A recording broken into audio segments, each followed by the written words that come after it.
यद्धीवलेन भक्तानां शिवपथं भाति तमहम अवधान रूपम सद्गुरुमबलम सदा वंदे। मातृका चक्र संबोध। मातृका चक्र का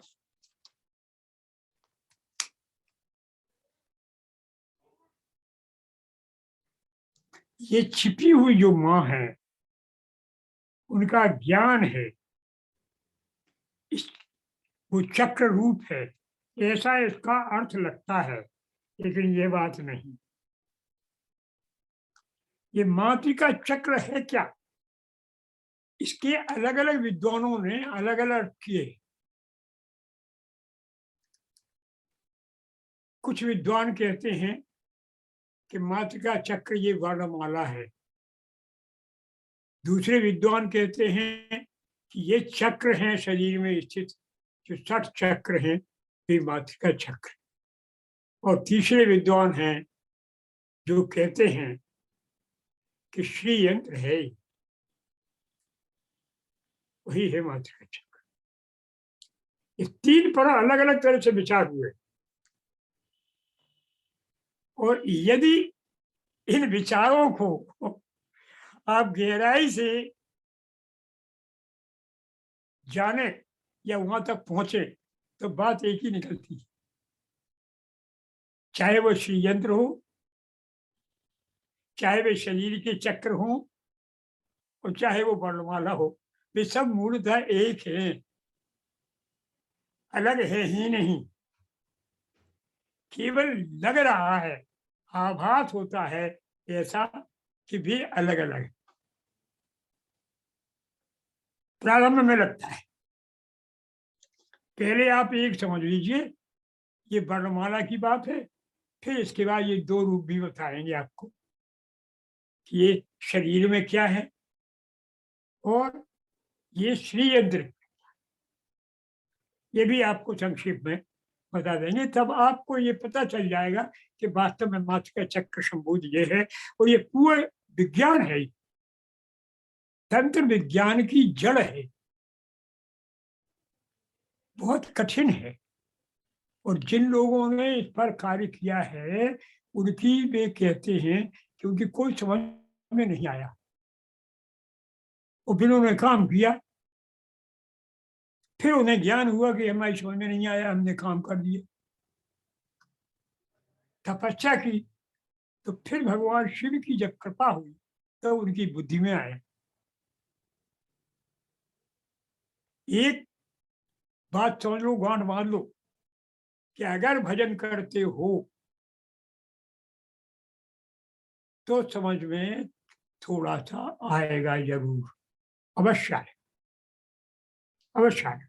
और जैसे जैसे भजन आपका बढ़ता जाएगा वैसे वैसे ये सामने होता जाएगा, बहुत बाद में आएगा, ये जान लो। पहले बचपन में आपने बड़माला पढ़ी थी तो क्या जानी थी? अब थोड़ा सा जान लो, अभी आपका बचपन है।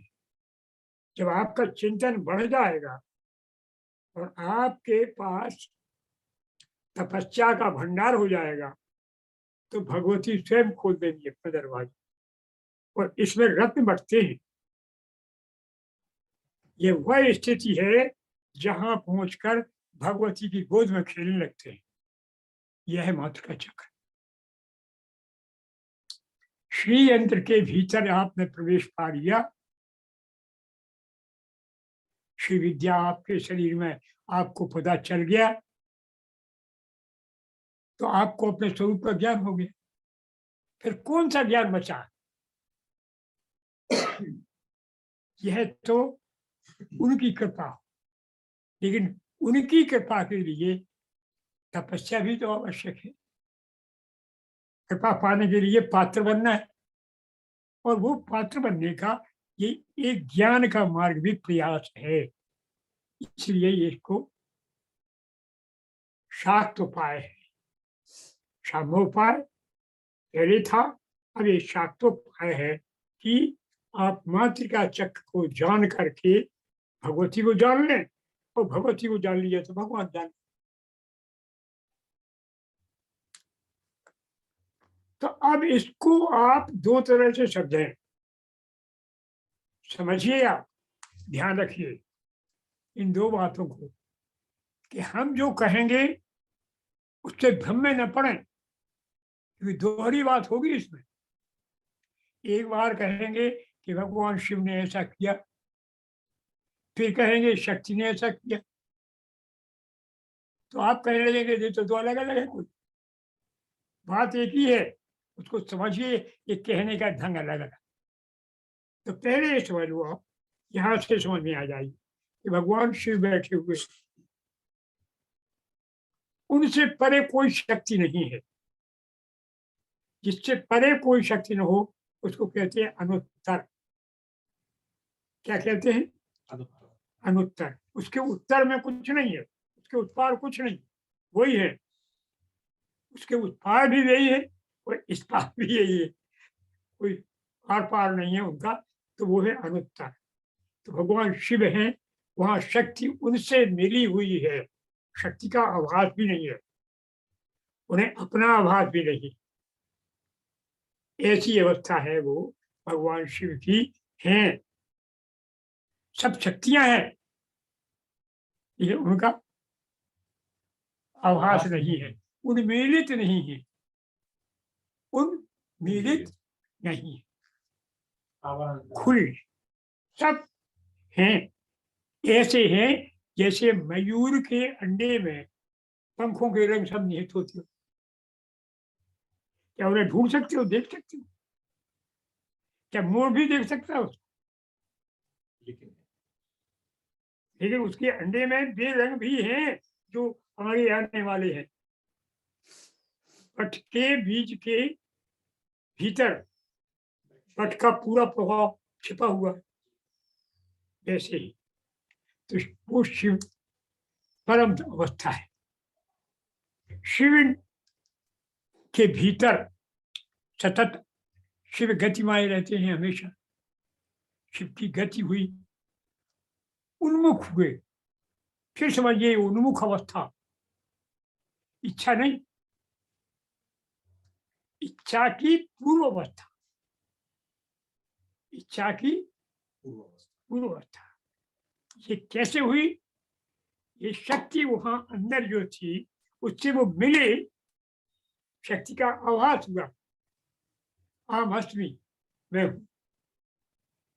तो विमर्श शक्ति का उन्हें मिलन हुआ, तो शक्ति का मिलन शिव से हुआ। अब व्यवहार भाषा से कह रहे हैं, तो व्यवहार में पति पत्नी से मिलता है तो आनंद आता है, तो वो एक आनंद की हिलोर हुई, वही है उन्मुखता। और वो हिलोर की जड़ है प्रारंभ। उन्मुख माने थोड़ी इच्छा की तरफ को मुख किया, तो उन्मुख, यही उन्मुखता है शिव की। और आनंद आया, यहां हुआ आ। पहली अवस्था थी अनुत्तर प्रकाश की, अकारो सर्ववर्ग प्रकाश परमा शिव। अकार प्रकाश रूप था शुद्ध, अब वो प्रकाश रूप विमर्श रूप में, प्रकाश विमर्श मिले तो क्या हुआ? ये आनंद अवस्था। पहले थी आपकी चित्त अवस्था। अवस्थाएं तो हैं वहां, जैसे मोर के हमने रंग बताए, लेकिन अब वो व्यक्त हो रही, तो आनंद की अवस्था हो। अब चित्त, चित्त और आनंद, ये दो उनकी मूल अवस्था की अवस्थाएं हैं। इन अवस्थाओं से युक्त अब इच्छा हुई, अब हुई इच्छा। ये इच्छा किसी चीज की नहीं है, ये स्वयं के जानने की उनकी इच्छा है, ये आत्म को जानने की, कि अपने को जाने हम थोड़ा सा, ऐसी इच्छा हो। ये कोई अभिलाषा नहीं है, ये डिजायर नहीं है अंग्रेजी में, ये विल है, जिससे विल पावर जिसे अंग्रेजी में कहते हैं।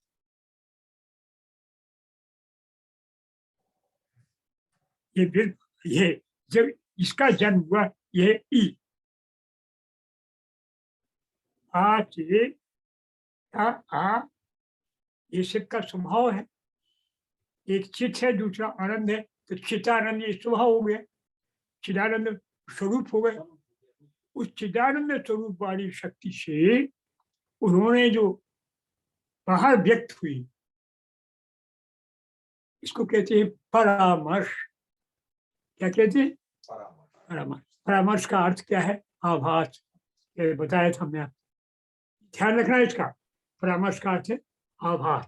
जो प्रथम आभास हुआ वो किसका है? इच्छा शक्ति।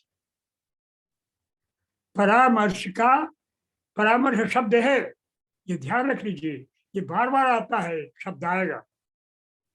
प्रत्यवर्ष, आमर्श, परामर्श, ये आप सराय के रूप में जान लोगे। संस्कृत पढ़े लिखे लोग अपने आ जाएंगे, विमर्श आज की नई भाषा वाले, हिंदी वाले समझ लेंगे। तो ये ध्यान रखो, इसका है आभासन। आभास होना, भीतर अनुभूति होना, स्फुरण होना, ये है परामर्श। तो प्रथम परामर्श हुआ तो आ, और ये दूसरा हुआ ई। अब ई इच्छा हो, अब इच्छा आगे बढ़ी, प्रसार आगे हुआ, तो हुआ ईशन। इच्छा अब बढ़ी तो ऐश्वर्य की तरफ बढ़ी। अब डिजायर आ गई इसमें शामिल, इसमें अभिलाषा हो गई और ऐश्वर्य, ईश्वरता। अभी जो था आपकी इच्छा शक्ति, अब ईश्वरता, ईशन। क्या हुआ? ईशन। अभी इच्छा थी, अब ईशन। ई हो, प्रथम आ, फिर ई, फिर ई। अब ये हो गया, तो अब आपके ईश्वर की तरफ को हो गए। तो आपने कहा कि जाने तो साम्राज्य हमारे पास फैलेगा, तो हम उसको जाने। तो जानने के लिए उन्मेष हुआ। उन्मेष माने फैलना होता है, तो ये उन्मेष हुआ। ये किससे हुआ है? ध्यान रखिए, उसी से, आपकी चिदानंद से उद्भव हुआ उन्मेष। तो आप ये ध्यान रखिए कि इच्छा से उन्मेष की तरफ को बढ़ रहे हैं। इच्छा के भीतर उन्मेष छिपा है, और उन्मेष के भीतर फिर आगे क्रिया शक्ति छिपी हुई। तो उन्मेष हुआ, ये ज्ञान है, शुद्ध ज्ञान। यहाँ ज्ञाता ज्ञेय का भेद नहीं, कोई जानने योग्य चीज नहीं है, शुद्ध ज्ञान। इसमें ज्ञाता भी है, ज्ञेय भी है, एक ही चीज है। समझो गौर से, ये ज्ञान है, इसमें भेद नहीं है। जैसे गंध कहते हैं हम, तो गंध का अर्थ है सुगंध भी है, दुर्गंध भी है। इसमें भेद है नहीं, रंग है। तो इसका अर्थ ये नहीं है कि उसमें काला भी नहीं दिख सकता आपको, सफेद भी नहीं दिख सकता, रंग है। लेकिन ज्ञान है तो सारे ज्ञान है उसमें, वेदीकरण नहीं है, ज्ञान है अभी। अब ज्ञान की बढ़ावस्था बढ़ी, बुभुक्षा हुई, होती है वो। जब ज्ञान होता है तो ज्ञान और बढ़ना चाहे, बढ़ेगा। तो अब हुई उन्नता, क्योंकि ज्ञान होगा तो ज्ञेय होगा, तो जैसे ज्ञेय बढ़ेगा वैसे ज्ञेय बढ़ेगा। इसलिए ऊर्णता हुई, कमी महसूस हुई। कमी महसूस हुई तो शिव के भीतर एक जो इच्छा शक्ति थी, उस इच्छा शक्ति ने ये सोचा, विचार किया कि ये तो उन्नत हो गई, तो क्षरण हो रहा हो, तो चलो भीतर रचना करें, बाहर के प्रवाह से तो रचना होती। तो अभी कर्म का प्रवेश नहीं था, ध्यान रखो, कर्म का प्रवेश नहीं था। जब कर्म का प्रवेश होगा तो क्रिया आएगी, समझे ना। अभी यहाँ क्या था, इच्छा थी, ज्ञान था, कर्म का प्रवेश नहीं था। अब कर्म का प्रवेश था, चलो भीतर। तो भीतर चलने का पहले क्या हुआ, इरादा। तो इरादा के बाद क्या हुआ, कन्फर्मेशन। दो बातें हो गई। तो इरादा किया भीतर लौटने का, तो भीतर कौन है, कौन लौटेगा, इच्छा। इच्छा भीतर की तरफ लौट रही है। इच्छा जो थी भीतर की तरफ लौट, तो लौटने का इरादा हुआ तो रिलीज, वो इरादा पक्का हुआ, कंफर्म हुआ तो रिलीज। अब ये स्थिति है पहली। देखिए आप, ये बहुत जल्दी होती है, इसमें जलन ज्यादा होती है। आप जैसे बिजली हुई तो पहले जलन ज्यादा होती लेकिन जलता कम। आपने देखा ना, भाई पहले बिजली लपकेगी और फिर बाद में चल करके वो देर से चमकती है खूब लंबी, पहले थोड़ी और फिर देर तक। तो ये पहली स्थिति हो गई। तो इसमें जो पहली स्थिति थी,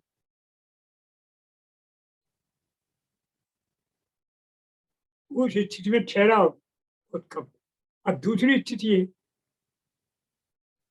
तो वो, तो दूसरी स्थिति में फिर ये हुआ कि स्थापित होने का इरादा और स्थापित होने का पक्का, पक्का कन्फर्मेशन।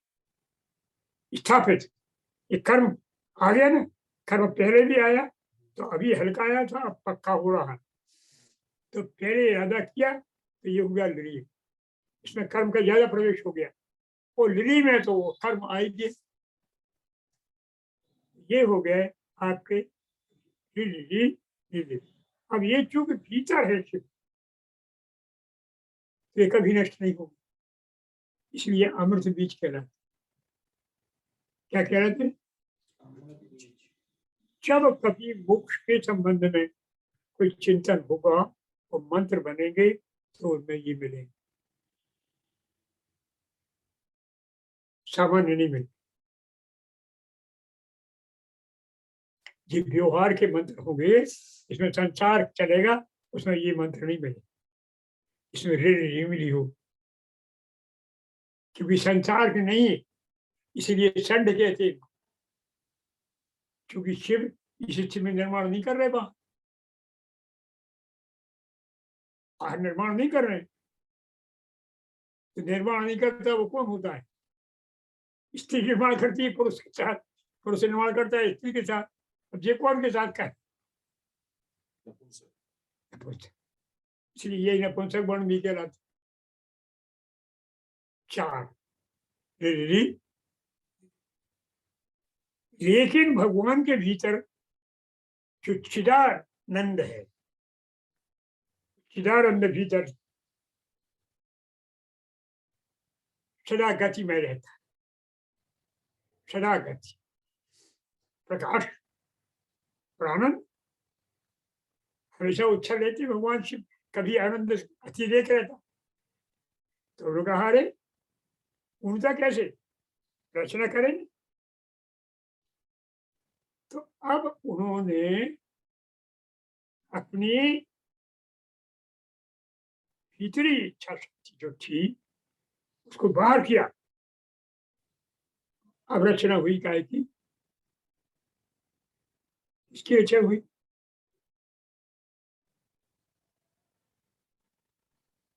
ऊ में अब जो आपकी ईच्छित है इच्छा शक्ति, उसमें स्वयं मिल गए वो आनंद शक्ति।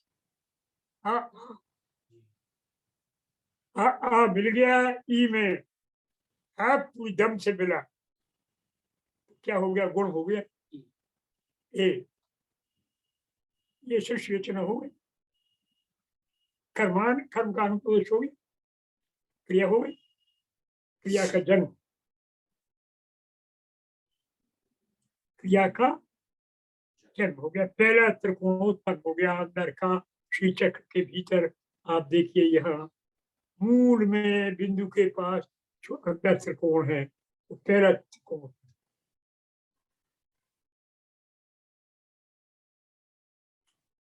सृष्टि का बीज रुक गया, लेकिन अद्भुत है। अब इसको फुटफुट बनाओ। तो क्या किया? फिर इसे मिला तो आई हो गया, तो ये स्फुट हो गया। अभी स्फुट था, अब ये, लेकिन अभी का काम नहीं चला, पूर्ण विकास नहीं हुआ। तो क्या किया कि ये जो ऊ थी, वहां भी तो इच्छा कर रही थी काम, इच्छा तो शुरू में कर ही रही है। तो उस ऊ को फिर आनंद मिला, चिदानंद। तो क्या हो गया? ऊ। और फिर उस ऊ में फिर चिदानंद मिला,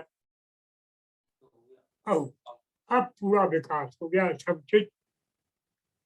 ये औ हो गया, इसमें सारी इच्छा भी है, क्रिया भी है, ज्ञान भी, शक्तियों का पूरा विकास। यानी दो त्रिभुज हो गई, ये पहले वाला था और ये विलोम हो गया दूसरे वाला।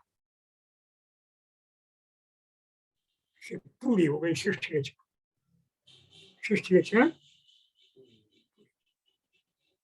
शिव ने अपना रूप देखा कि अब अपने रूप में है क्या,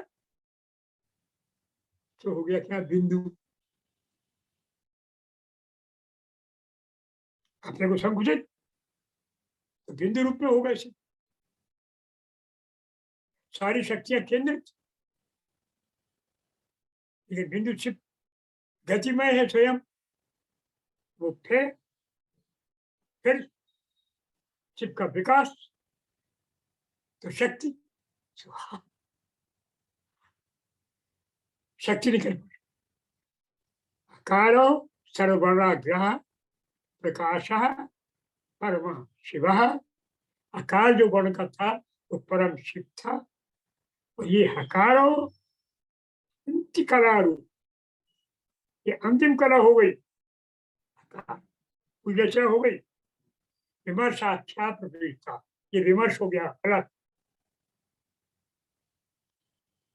और हाँ, विमर्श शक्ति देव, ये विमर्श का प्रभाव हो गया।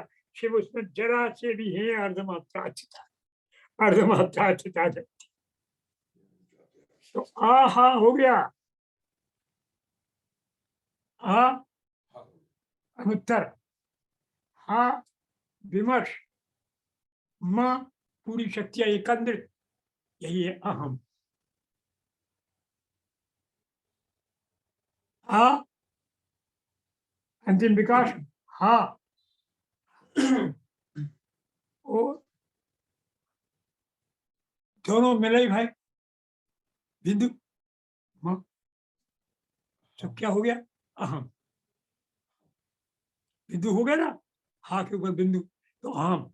यही मैं, यही आप, यही हम, यही सब, यही सारी सृष्टि, यही सारी वर्णमाला का स्वरूप।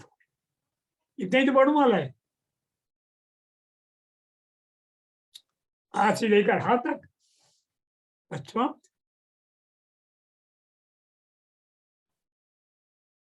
हो गया ना? अब ये हा का विकास हो गया, ये सब आशक्ति हो गई, उसने सब फिर कर दिया आगे चलेगा। तो ये अहम हो गया। अहम का अर्थ हो गया संपूर्ण वर्णमाला, हा परम मंत्र, उस सब मंत्रों का मंत्र, सारा मंत्र भगवती का और पूरी वर्णमाला, यही है अहम। अहम का अर्थ है सृष्टि, मैं, शिव। और इसको उल्टा कर दूं, महा आ तो प्रलय।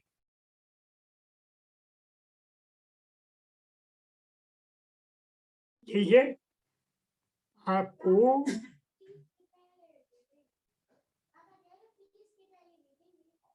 तीनों। आ है परम शिव, हा है शक्ति, और माँ है मनुष्य नर। इसमें सब शक्ति और शिव दोनों हैं। ये जो बैठे हो तुम, ये जो बैठे हम, ये जो बैठे सब, ये पूरा है, सब संसार है। हाँ, हम पूरी सृष्टि का चित्र है। यहाँ यह हुआ, वर्णमाला पूरी हो गई। इसमें 16 है वह जो स्वर हो गए, ये पूरे हो गए। यही पूरे दिन हो गए, यही पूरी रात हो गई। आ से 15 तिथियां हो गई, 16 है ही, तो आज से 15 तिथियां हो गई। और 16वीं तिथि जो है वो आती नहीं, कला बची रहती है चंद्रमा की, इसलिए तो जिंदा है वो, अमरता कला है। चंद्रमा 15 कला छींच जाता है, तो फिर बढ़ती है, तो कहाँ से बढ़े? वो जो 16वीं कला रहती है वो अमृता कला है। अमावस्या के दिन उसी का फूल होता है। श्री यंत्र वाले जब पूजन करते हैं, अभी तुम्हें अधिकार नहीं है, हमें नहीं। जब संन्यास हो जाता है तो जब श्री यंत्र का पूजन करता है तो अमावस्या कि उस दिन भूख कला होती है, चंद्रमा उसी का पूजन होता है। 16वीं कला। हमारा मंत्र 15 अक्षरों का है, भगवती 15 कला की है, क्योंकि हम 15 कला में रह रहे। 16वीं है, अमृता कला है, वो कभी नष्ट आदि है। उसका पूरा कभी चर्चा बात को करेंगे इसकी, विसर्ग की। क्योंकि क्या है कि ये जो हा है, ये 3 तरह का है। एक आणाभ है, एक शाक्त है, और एक शाम्भव है। शाम्भव है वो पर है, प्रलय है, हमें तुम्हें दिखाई नहीं देता, वहां है ये विसर्ग। कहाँ? आ में आ समझ, आ आ, आ, आ में आ मिल गया ना, तब तो बड़ा आ हो गया। शिव से शक्ति मिल गई, अब वो किसको दिख सकती? योगियों को भी नहीं दिखती, दिख गई तो वही हो गए।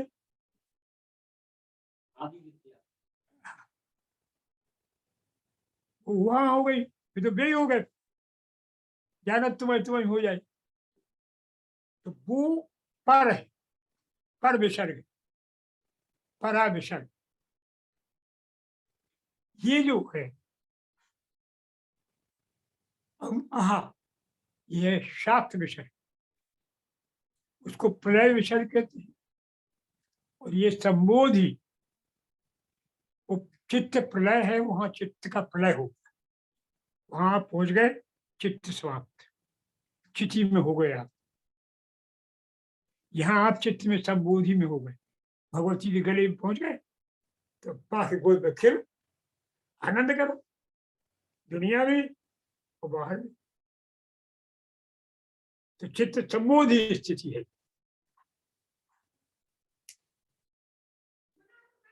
वो सुख की स्थिति। और पहली इसकी स्थिति है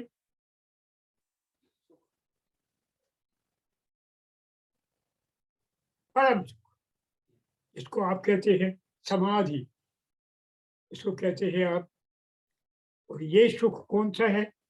ये सुख है संभोग। फिर इसके बाद एक भौतिक सुख है, ये है आपका अपरा, ये हा जो पूरा है, वर्णमाला में है। इसको आप कहते हैं कि हरे राम हरे कृष्ण, जो हा है। एक वो है जो अनुच्चार्य है, एक वो है जो आप सुनते हैं कभी कभी जीवन में एक आध बार, एक वो है इसको आप रोज सुनते। तो रोज सुनने वाला आनंद है, जीवन में कभी एक आध बार सुनते हो वो शाक्त है। और जो नहीं सुनते हो, ये सुनने के बाद फिर सब सुनना बंद हो जाता है, वो पड़ा है। ये विसर्ग की तीन स्थिति। अब इसके बाद में यहाँ विसर्ग भीतर की तरफ को जा रहा है और आपको शाम का समय है, थोड़ा सा विश्राम